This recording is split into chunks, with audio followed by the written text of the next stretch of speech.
I'm Tom Baker, this is Chasing Cars, and one of the most common questions we get here is why are you always reviewing SUVs and utes? Well, the answer is, that's what sells. But today we're doing things a little bit differently with a comparison that I've been wanting to do for years. What if you've already got an SUV or a ute, and now you want something a little bit special, a bit indulgent, a bit fun for you? It doesn't have to be the family car, although maybe it will be called into those duties from time to time. Enter these mid-sized premium cars behind me. Here in Australia, increasingly, this segment is electrified. People are buying hybrids or full EVs, and that's why we've assembled three of the best options in this segment behind me. Shortly, I'll introduce the contenders, I'll let you know the rules and how we're doing our testing, and then we'll absolutely jump into this comparison to find one winner. But before we get started, hit subscribe below. Chasing Cars, honest reviews of your next car.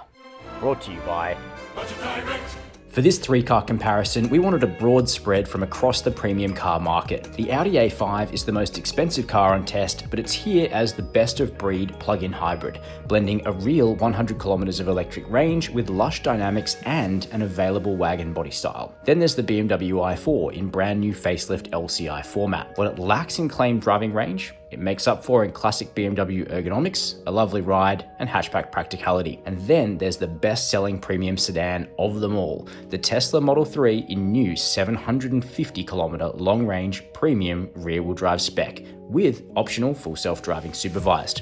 In order to win this comparison, a car doesn't have to be all things to all people. That's a task for the family SUV these days. A premium sedan or wagon has to make you feel really special by driving in an engaging way while still offering decent practicality and running costs. Alongside me to judge this mini mega test is John Law and Nathan Ponchard. We'll test things like acceleration, braking, and limit handling here at our private facility before venturing out onto suburban, highway, and country roads to get a full picture. Let the testing begin with interiors. Before we dive in, time for a rare insight into my personal garage. I owned a pre-facelift BMW i4 for 2 years and mostly liked it, though it certainly was not perfect. I've since sold that car, but I just wanted you to know that fact, and also that, as always, I approach this comparison with a completely open mind. Well, this feels familiar, both for the reasons that I've already stated about my previous ownership, but also familiar if you've sat in virtually any BMW from the last 10, 20 years. This brand has kept its interior ergonomics remarkably consistent, even though more modern technology has had to be put into the cabin over time. That being said, out of this comparison test here, I think you would say the cabin of the i4 is the most conventional, and I think a lot of people will like that. That starts with the technology, which isn't so in your face as in either the Tesla or the Audi. Instead, we have a 14.9-inch screen over here, a smaller 12-inch screen in front of the driver, and it's actually still controllable via a traditional BMW rotary iDrive controller. That's something that BMW is getting rid of. This is probably one of their last models that will continue to have it. Now, this steering wheel also has physical controls and really nicely damped stalks as well. And in fact, pleasant damping and response from the various cabin controls is consistent across the car. The actual operating system is reasonably straightforward, perhaps not as easy as it once was in BMWs, but wireless Apple CarPlay and Android Auto is stable, and sound quality from the unbranded BMW Hi-Fi stereo is good enough, though you can't option premium audio on the i4 in Australia. And that's because all we get here really is a base model. What you see is what you get. The only thing you can change in the cabin is cognac seats at no cost and wood trim open pore at no cost, both of which I would probably do, you know me. For MY26, BMW did transition the i4 to an M Sport package, which is why we have this crazy fat and flat bottom steering wheel. The previous version of this car was actually not an M Sport, so it was a little bit more thin rim, delicate on the wheel, and looked a little bit different outside as well. I preferred that, but I know most people want an M Sport. Also standard for 26 is the glass roof, seat heating, and now as a first for the base model i4, lumbar adjustment in the seat. Speaking of the seats, they are comfortable and supportive, but not overly bolstered. They're a little bit wider than your standard BMW M Sport seat. That's okay with me. As always, it's the sort of thing that you should try for yourself. And as for practicality, decent sized cup holders, wireless charging, shallow bin between the seats, okay sized door bins, and material quality is nice, not outright luxurious. There are now soft pads here where your leg rests, and build quality it's okay. The car I owned had a pretty bad rattle emanating from up here. I frankly just turned the stereo up. I can hear though that this test car also has some kind of sound from around this part of the cabin. Haven't identified it yet. Very short rear doors ultimately mean the i4 is not the most practical vehicle in terms of outright rear seat comfort. This is an indulgent car that's really made for people up front. The back seat is a little bit more of an occasional use thing. As you can see, the seat base is really low, your legs are up in the air. So even though you've got some nice bona fides like soft materials, air vents, even a third climate zone back here, USB-C ports, and a nice sturdy flip down armrest, this probably isn't where I would choose to spend most of my time. The Tesla is a little better, as is the Audi, but really none of these cars on this test are that much about backseat passengers, are they? Jumping into the Audi A5, and I think you'd say that out of the trio in this comparison, the cabin certainly looks the most futuristic, and visually it's quite a departure from the Audi interiors that you might be used to if you've been loyal to this brand, and that's mainly because of this huge piece of curved glass up here, which incorporates a 14.5-inch central screen and a 12-inch digital instrument cluster.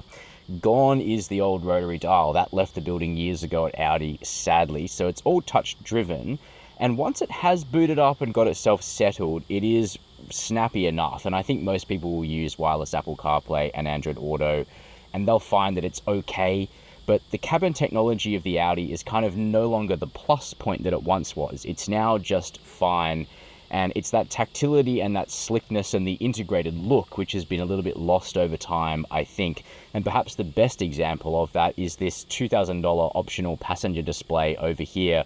Now, my passenger tends to get pretty bored of these displays when they're fitted after about 5 minutes of playing around. But if you don't get that option, it's not like you get metal or wood or nice trim, you just get a blank piece of piano black. Come on, Audi, that sort of thing feels lazy and not good enough. Now, there has actually been a lot of dumping on Audi's new gen interiors. The good news is that really important bits like the seats and the steering wheel tactility are actually still very good. So the seats are firm and comfortable and Germanic, and you can get them in this quite nice light grey colour, which definitely lifts the visual amenity of the cabin. So they haven't forgotten about doing those things right. We do know that these touch-sensitive controls on the wheel are being partially replaced later this year with some scroll wheels, which will help things in this car. Part of the issue, though, is that you actually have to spend up on options in the Audi A5 to make it feel really special. That includes a $5,000 premium package, which brings really worthwhile Bang & Olufsen premium audio, which is definitely better than the BMW standard system and better than the Tesla bass stereo as well. However, one thing you probably don't need is this other $5,000 option, which is the electrochromic roof, which you can vary how open it is. There's no shade up there, but it can tint itself. Now, it's still not effective enough with the tinting here in Australia, so the cabin gets quite hot. I would just go for a slick top, i.e. no sunroof, because you can't get an opening sunroof on an A5, which is kind of annoying. Now, in terms of storage, just a pair of cup holders here. Another classic Audi where there's not a heap of storage in the cabin.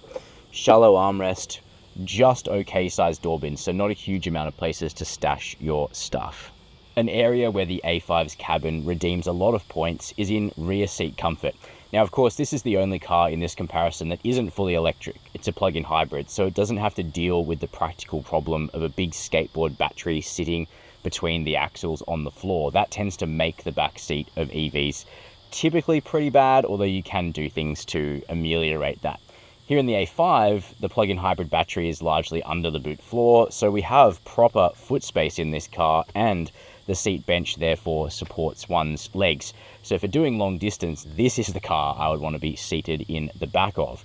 You are also getting some amenities like the flip down armrest with 2 cup holders, air vents and a separate temperature zone back here, plus USB-C ports, and you are still getting this stitched sort of neoprene faux leather thing up on the doors. However, there's still a bit of nickel diming happening. I think Audi and Volkswagen interiors are maybe swinging up from their nadir from the last few years as the company's finding a little bit more money to put into cabin quality again, thankfully. But one thing I don't like is that up front, your door grabs are lovely stitched leather. Here in the back, the door grabs go to rock hard plastic. That's the kind of thing Audi would never have done 20 years ago. A small thing, but a bit of a shame. If the Audi is all about futurism, the BMW is the most traditional here. The Tesla is really all about simplicity and minimalism, and this cabin design is now absolutely synonymous with Tesla. It's a love-hate thing, but what you do is you get used to interacting with the cabin of a Tesla over time, even if it's not really your bag to start with. There's no avoiding talking about the 15-inch screen here in the center, and it's powered by the best processor of any of these cars. So the software is truly snappy. Like, touch response times are as good as pro-grade smartphones, instead of feeling like something from 5 years ago, like your conventional car. And you do also get very used to how to operate this software. The mapping system, which is ever present, not everyone likes that, is extremely easy to interact with. There's an app shelf here. You have things like native Apple Music or Spotify, Netflix, a web browser, various video game options to keep you entertained while charging the car, whereas connectivity is an ongoing cost for some of the options in this vehicle, just as it is for any of the cars on this test. What you don't get is Apple CarPlay or Android Auto. We hear that Tesla is thinking about adding that capability into future vehicles, but really you either interact with the Tesla system or nothing at all. The other thing that has to be said is something I've been thinking about for a while, which is that some people confuse the simplicity of a Tesla interior with it not having a premium feel. Now, I'm not a Tesla guy or investor or anything like that. I'm just here to state the fact that even though the visual design in here is extremely simple, even simplistic, the quality of the materials has increased over time, and especially when the Model 3 received a facelift. So more so than the other two cars, like literally more of the surfaces in this Model 3 have a premium feel to them. Like even the door bin surrounds, somewhere that you're never going to touch and you're only going to kick. If you reach down there, you'll feel there's actually faux leather with give to it covering the entire door. That's normally the mark of a rather high-end vehicle, not the cheapest car on this test, which is what this car is. However, it's not all perfect. I still wish the Model 3 had a nice slim little driver's instrument display, which you get on the now discontinued Model S and Model X. And the seats are probably a little more plush than the other cars here. They have lacking that sort of ultimate firmness and supportiveness, but they are still very, very comfortable. And I've gone for the white interior on this car, which is $1,500, but helps keep things cooler in summer. They're also actively ventilated and cooled as standard, even from the base model, which is better than either of the other cars here. Stereo quality, not too bad, but no longer does the long range get Tesla's premium audio, just the base system, which is fine. And speaking of staying cool in summer, one thing I had to do was get this vehicle accessorized with Tesla's official sunshades, because even though the Model 3 does have a darker glass roof tint than it used to have in the past, A, the roof doesn't open, and B, it still roasts in this cabin if you leave the car in the sun. Fitting the sunshades has definitely reduced the view out, but it's made a big difference. Unfortunately, those very same sunshades do cause a slight problem if you're above about 5'10" here in the back, because as you can see, this one's slightly limp, and I'm getting a nice little brush of my hair as I sit here. Obviously, you could give that blind the flick if you wanted to, but then you'd be defeating that cooling purpose. Anyway, the back seat is like the i4, fine, but a bit roomier. Legroom's good, toe room's very tight. We still have that full EV problem here of the skateboard battery drives up the floor in the back, drives down the seat base in effect, and leaves your legs floating in the air. Not that great. You do have a hidden armrest here in the center with two cup holders there. Soft materials continuing into the back, and this pretty cool unit down here. So we have climate zones for the back, but we also have access to entertainment and app-driven connectivity through a small screen down here, which is certainly a nice addition. When it comes to practicality, all of these cars have a companion smartphone app that lets you do things like lock them, unlock them, find them, start the remote climate control, or in the Tesla's case, open the frunk, because it's the only car here with a frunk, and it's a good size, 88 liters, it's sealed, it's weather safe. Now, I don't use the frunk a bunch, but it's a nice place to store cables if you need to travel with them, or other things that you're not going to use all the time. But it's really around the back where the Tesla Model 3 shines, because this has a good sized boot. Even though it's a sedan, I do wish it was a liftback or even a wagon. But open up the standard power tailgate, and Tesla claims 594 liters. Now, sometimes Tesla's boot space claims can be a little hard to work out, but here it's a sedan boot. There's not really too much you can do there. It's incredibly deep. The opening is reasonably wide for a sedan, but the pièce de résistance is a huge box underneath the boot floor where you can store even more stuff. Close that power tailgate and we walk back to the BMW i4, which is not a sedan. This is a Grand Coupe in BMW speak, which really just means a big hatchback. Open this power tailgate, which carries its privacy shelf up with it in a nice touch, and you find a very practical 470 litres of space. Again, with extra storage under the boot floor for the cables, good because there is no frunk, and 40-20-40 folding rear seats that make loading long items incredibly easy. And then we come along to the Audi. Now this car was actually meant to be a sportback for this test, but Audi gave us the Wagon. Now if you're a subscriber, you'll know that I love wagons, so can't complain too much. But what we find here is a problem of this plug-in hybrid's battery location, which is below the boot floor. So the room between the boot floor and the window line is shallow, and that's why the boot space claim is so low. 331 litres for the Sportback, slightly more for the Wagon. It's not that bad in reality, and you can push those seats down 40-20-40, and being a wagon, it will take some taller stuff. On balance, what's the most practical car here? If you need a frunk, then the Tesla. But otherwise, it could well be the BMW i4. We tested the urban and highway efficiency of all three of these cars and found that the results really differ. Unsurprisingly, the longest range car here, at least on the highway, is the Audi A5 e-hybrid, which despite a relatively small 46-litre fuel tank can drive 666 kilometers on the motorway thanks to a reasonably efficient petrol engine. It also offers 101 kilometers tested EV range in town. As the last non-Neue Klasse BMW sedan, the i4 LCI does not benefit from the Bavarian brand's most efficient motor and battery combos. We managed to beat BMW's claim in town, but at 450 kilometers of range, that's not saying too much. And on the highway, we saw just 390 kilometers. Moderate distances, they're fine, but very long ones are a bit of a pain. Then there's the Model 3, which has a simply astonishing efficiency and a good sized battery. As a result, we managed to drive an enormous 718 kilometers in town and a still very good 598 kilometers on the highway on battery power alone. If only the Tesla had a better charge curve, as it takes a mediocre 29 minutes to charge from 10 to 80%, but you do replenish 418 kilometers of range in that time. The BMW has no better charging performance, but it restores a less impressive 278 kilometers in 31 minutes. The Audi has no DC charging, but it does have 11 kilowatt AC charging, and of course it can be fueled at the Bowser. Servicing adds up to around $2,400 for 6 years in the BMW and $3,360 for 5 years with the Audi. For the Tesla, servicing is condition-based and owners report low maintenance costs of around $800 to $1,000 for 5 years in normal conditions. All three vehicles have a 5-year unlimited kilometer basic warranty and 8-year battery warranties. With interiors, cargo space, and running costs out of the way, it's now time for the most important part of this comparison: driving dynamics. Which one is the most fun? While things like prices, specs, and real-world range are certainly not lost on us, the point of this particular 3-car test is to find the car that satisfies the most on the road. So let's get into it. There is so much to like about the i4, in particular the fluency of its dynamics, and I think that's something that we've all said. It is just a really easy car to flow through bends, the guiding of its chassis, the balance of it, the lovely neutrality of it.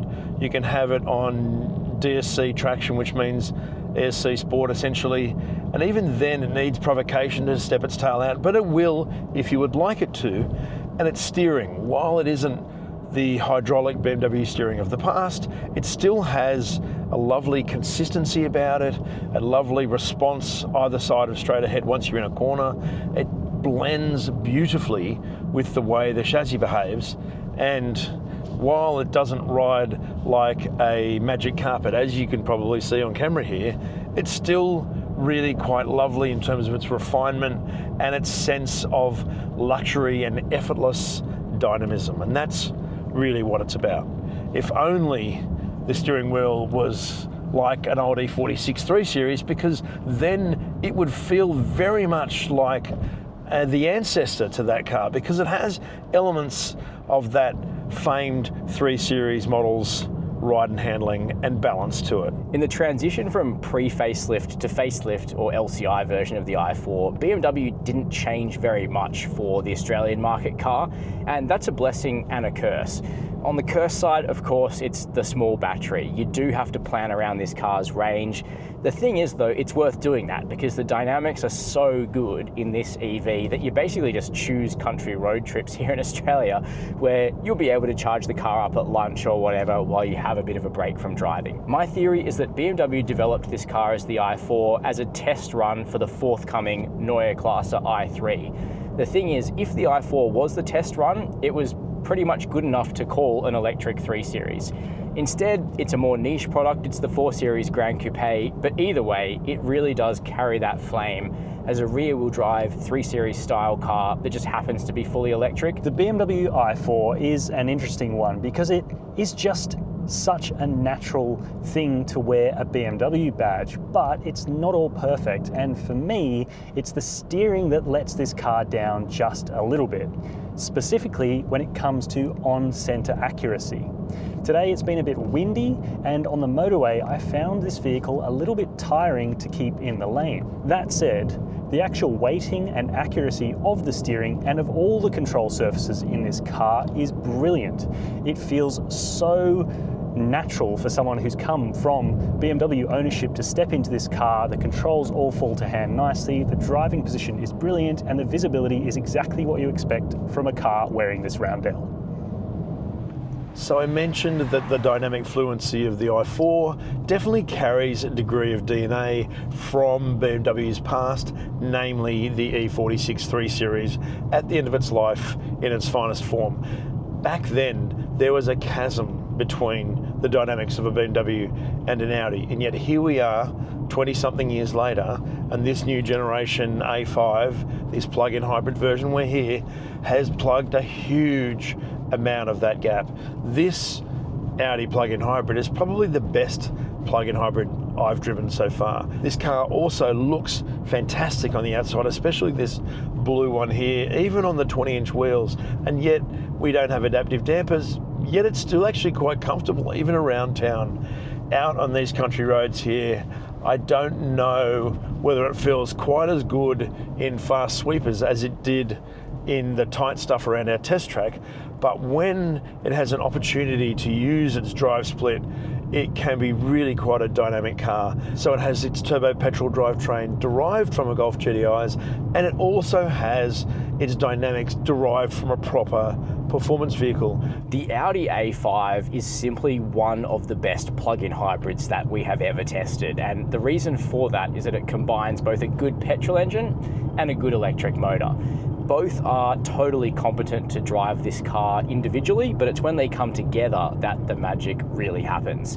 So the petrol engine is basically the Golf GTI's motor. 185 kilowatts of power on its own is really solid for a mid-sized car like this.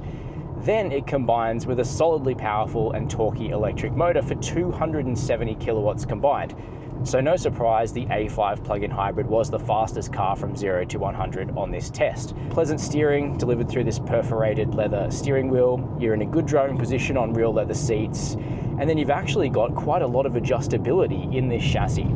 Even though we're on firm passive dampers, which might be too firm for some people's tastes, you can really get stuck into the A5 on a country road like no Audi A4 or A5 before it. When it comes to driving joy, this Audi A5 platform is about as close as Audi has ever managed to get to BMW, and that is despite this car being a bit of a porker at over 2,000 kilograms here in tested plug-in hybrid form. So it's not a light vehicle, and a lot of that weight is towards the back and low down because of the battery, but I'll come back to that in a second, because I do have a slight negative with this car, and that is the secondary ride quality on these non-adaptive dampers with the big alloy wheels fitted to this particular vehicle.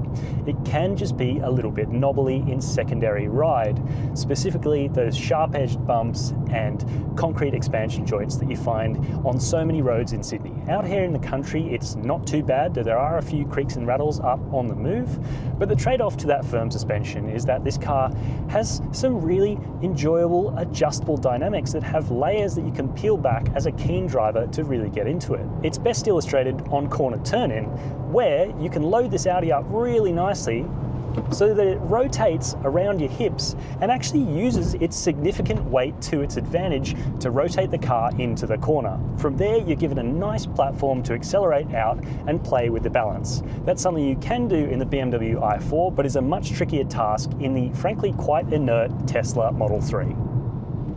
If you spend every day in a Model 3, then I'm sure you get used to the way that it feels. It is very much a point and squirt kind of vehicle, and it does have a real sense of appeal in terms of doing things differently to everybody else, but I don't think it has that many layers beneath that. Certainly not this 2026 Model 3 rear-wheel drive with raised suspension and a few other things. It just doesn't quite give you everything you might want if you are buying this as a second car to be a joyful driver's car. It is all about being pragmatic. This is a rapid point A to point B car, but it isn't necessarily as engaging as it could be or some of its rivals are. If I was buying this as my antidote to my partner's SUV, I'm not entirely sure, certainly for me personally, that the Model 3 would be enough to satisfy my need for a bit of driver and sex appeal in my life. The beauty of the Tesla is that you really can just jump in and drive this car with next to no learning curve. Yes, everything is based in this central screen and you do have to get used to looking at your speed over there, but this is a very simple car to drive. And there is actually some appeal from behind the wheel, particularly after the relatively recent facelift of the Model 3. Things like the ride quality were dramatically improved, as was quietness in the cabin, though it ultimately isn't as quiet or refined as the BMW i4, which is the quieter car on this test. So under the skin, there is a great chassis to the Model 3. If only the electronics allowed you to tap into some of that greatness a little bit more easily. Both the traction control and stability control are super conservative, even aggressive in this car, making it difficult to tell it's rear-wheel drive when you accelerate out of corners. And that's a shame because you can see that there is real talent going on here. At present, you really have to step up to the performance in order to really unleash the potential of this car. So that's something I would think about doing if you're after a driver's car. Of course, you have to mention full self-driving supervised, which is simply a game-changing technology. I've been using it a lot to do the boring, monotonous driving for me, the stuff I wouldn't want to do manually, like sitting in traffic on Sydney's M5 motorway, for instance. No interest in driving that. The Model 3 can basically drop you off at the start of a good driving road. For me, that sounds pretty good.